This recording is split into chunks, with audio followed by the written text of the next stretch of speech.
بسم الله والصلاة والسلام على رسول الله. مرحبا بكم في قناتكم. شراكم شحوالكم إن شاء الله بخير، صحة فطوركم، صحة رمضانكم. إذا كنتي تحوسي على خبز طيب الدار بريحة ما توصفش ويخليكي تقولي علاش ما درتوش قبل، راكي في المكان الصح. اليوم راح نوري لكم طريقة خبز ساهل اقتصادي والنتيجة ولا أروع، خفيف بنين هشيش ما شاء الله، بنته وريحته تهبل. هيا معايا حضري المقادير وخلي الفرن يسخن. اليوم راح تولي خبازة محترفة. نبداو بسم الله على بركة الله. واش نحتاجو في الوصفة؟ في الطاس تاع البيترا نحطو 15 غرام خميرة الخبز، نحطو مغرفة كبيرة عسل،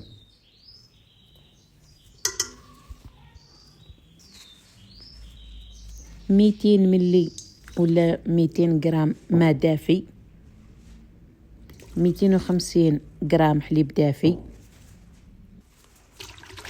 نحركوهم مع بعضاهم.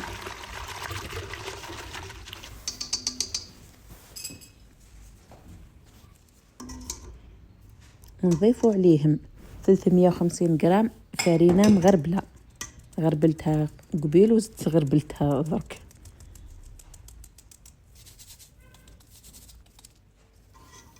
نزيدوا عليها 350 غرام سميد الرطب الرقيق مغربل،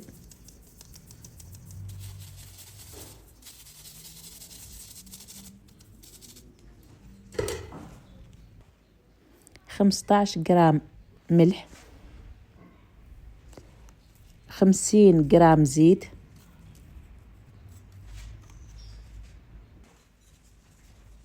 و50 غرام مارغرين ولا زبدة، من الأحسن زبدة طرية.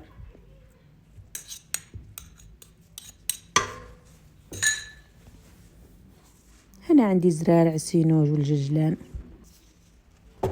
نديوه البيترا ونخليوهم يتعجنوا مليح مليح مليح مليح. فيهم السميد اللي هو دقيق لازم يتعجن مليح، على الأقل واحد 15 20 دقيقة هو يتعجن. بعد ما تعجن مليح نحصلوا على هذا الشكل.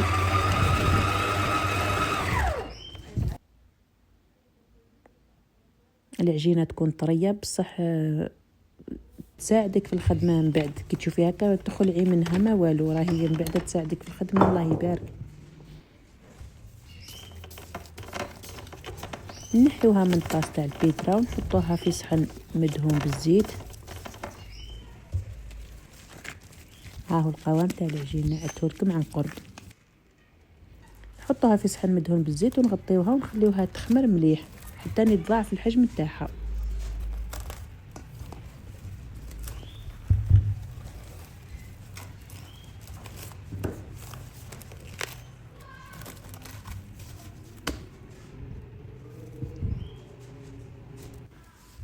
هنايا بعد ما خمرت ضاعف الحجم تاعها نبداو نخدمو بها.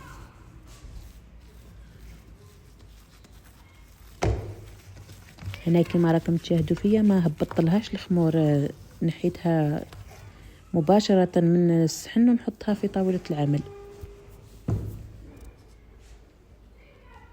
نرشوا طاولة العمل بشوية من الفرينة ما نكثروش.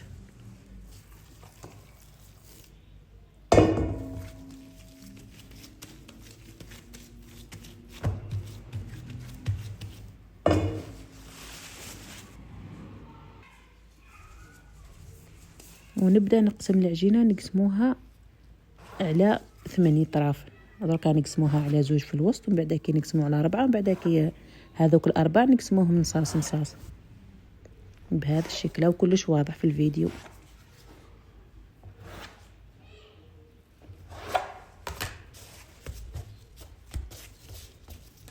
الله يبارك. هذه كونتيتي تخرج لكم كميه قيس 8 خبزات. نكوروهم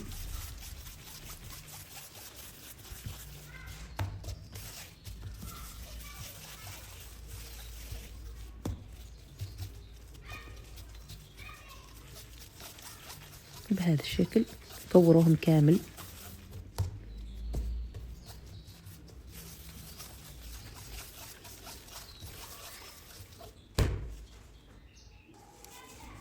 بعد ما كورناهم نبداو نشكلوا الخبز تاعنا. نحكموا كويره، نرشوا السطح بالفارينه، سطح العامل بالفارينه، نحطوا الكويره ونبداو نبسطوها. ما نبسطوهاش بزاف، نبسطوها شوي برك بهذا الشكل. دوك تشوفوا معايا.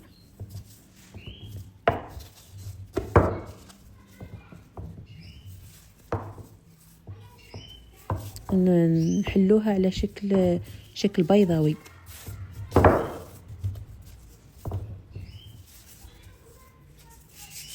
ما تضغطوش على العجينه، حلوها بلا عقل برك. هنا انا قدمت لكم. بعد ما بسطناها نعلموا الوسط كما راكم تشاهدوا فيا بهذا الشكل. هنا هذه اللبله هذه تقطعت لي نورمالمون، ما تقطعش في الوسط، لازم نعلموها برك. دوك نعاودها لكم في الشكل في الكويره اللي من بعدها. نقصوا النصف الاول على شكل ورقه ونزيدوا نروحوا القسم الثاني كيما راكم تشاهدوا، راهو كلش واضح في الفيديو، كلش باين. بعد ما نقصوه نعاودوا نلموه مع بعضاه ونقرصوا كيما شتوني، نقرصوا هذو التحاته مع بعضاهم. دوك نعاود نعدكم وتفهموا مليح. نروحوا الكويره الثانيه نزيدوا نبسطوها شويه.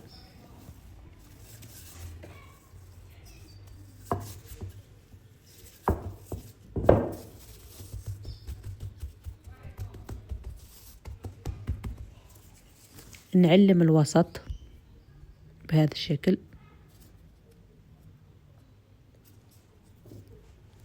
ونشكلوها كما شكلنا الكويره الاولى. دوك تشوفوا هنايا تفهموا مليح. نقسموه هكا كما راكم تشوفوا. نزيدوا نروحوا القسم الثاني نزيدوا نقسموه. تتحصل تجينا شغل شكل ورقه.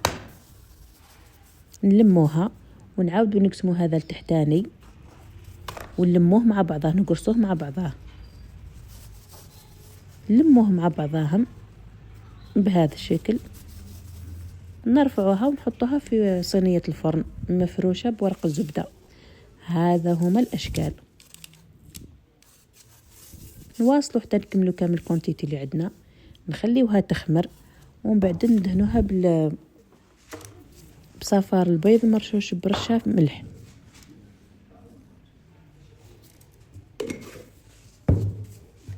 باه يعاونها تحمار. هنا بعد ما تخمروا لي ندهنهم بصفار البيض. كي تدهنوهم وهما خامرين ندهنوهم بشويه برك، ما تضغطوش، ساعفوهم باه ما يهبطش هذاك الخمور ويجي خبز معجن. هنا نحوسوه خبز خفيف. هنايا عندي الزريعه تاع الكابويا، نحطوها كما راكم تشاهدوا. هذا تزيين.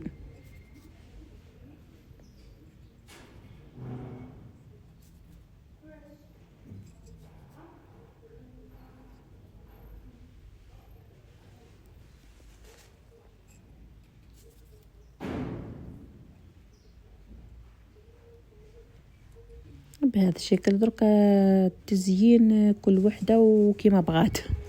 انا عطيتكم فكره وانتم دبروا راسكم.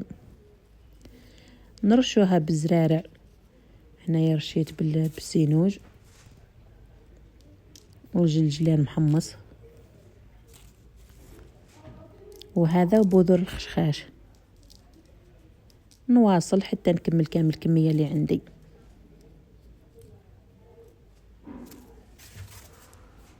بهذا الشكل.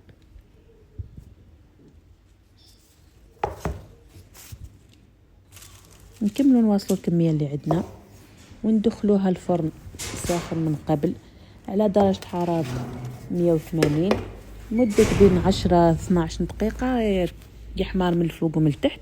خرجوه.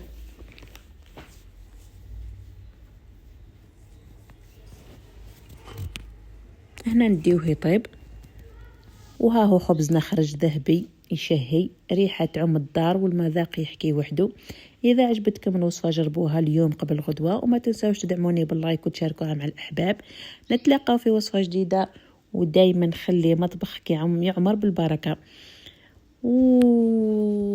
وصحة رمضانكم وصحة فطوركم وصحة سحوركم، ونتلاقاو في فيديو جديد، وإلى اللقاء وشهية طيبة وسلام.